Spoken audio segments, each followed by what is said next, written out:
കർത്താവിൽ സ്നേഹിക്കപ്പെട്ടവരെ, വയനാട്ടിൻ മുണ്ടക്കൊല്ലി ചൂരൽമല ഭാഗത്ത് ഇന്നലെ രാത്രിയിലുണ്ടായ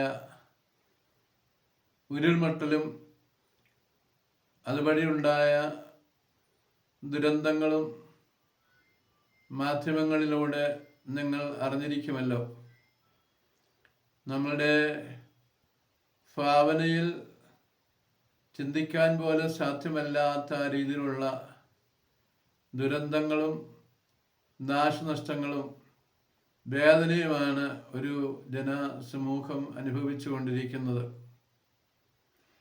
ഏതാണ്ട് 2 കിലോമീറ്റർ ദൂരത്തോളമുള്ള ഭൂമി തകർന്ന് ഇല്ലാതെയായിരിക്കുകയാണ്. ഇപ്പോൾ തന്നെ 47 മരണങ്ങൾ സ്ഥിരീകരിച്ചു കഴിഞ്ഞു. 400ഓളം കുടുംബങ്ങൾ ഒലിച്ച് പോയി. 1500-ൽ പരം ജനങ്ങൾ രക്ഷപ്പെടാൻ നിവൃത്തിയില്ലാതെ കുടുങ്ങിക്കിടക്കുന്നു. ഈ ദാരുണമായ സാഹചര്യത്തിൽ ഗവൺമെൻറ്റും മറ്റ് സന്നദ്ധ സംഘടനകളൊക്കെ അവർക്ക് ചെയ്യാവുന്ന സഹായ സഹകരണങ്ങൾ നടത്തിക്കൊണ്ടിരിക്കുകയാണ്.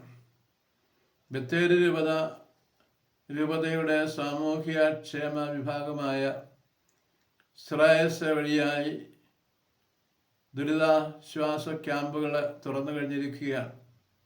ഇന്ന് വെളുപ്പിന് 3 മണിക്ക് തന്നെ ശ്രേയസിൻ്റെ സന്നദ്ധ പ്രവർത്തകരോട് പോവുകയും ക്യാമ്പിന് വേണ്ടതായിട്ടുള്ള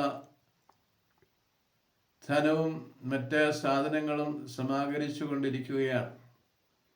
നമ്മുടെ യുവതിയിലുള്ള എല്ലാവരും, വൈദികരും സന്യസ്തരും ശ്രേയസിൻ്റെ സന്നദ്ധ പ്രവർത്തകരും പാസ്റ്ററൽ കൗൺസിൽ അംഗങ്ങളും ഇടവക കമ്മിറ്റി അംഗങ്ങളും നമ്മുടെ MCAയും MCMFും MCYയും നമ്മളുടെ വിൻസെൻ്റ് പോൾ പ്രവർത്തകരും നമ്മുടെ കോളേജുകളിലെയും സ്കൂളുകളിലുള്ള അധ്യാപകരും നമ്മുടെ സന്യാസ ഭവനങ്ങളും ഇതര സ്ഥാപനങ്ങളുമെല്ലാം ഈ ദുരന്തത്തിൽ വേദന അനുഭവിക്കുന്ന സഹോദരങ്ങളോട് ഐക്യദാർഢ്യം പ്രഖ്യാപിക്കുകയും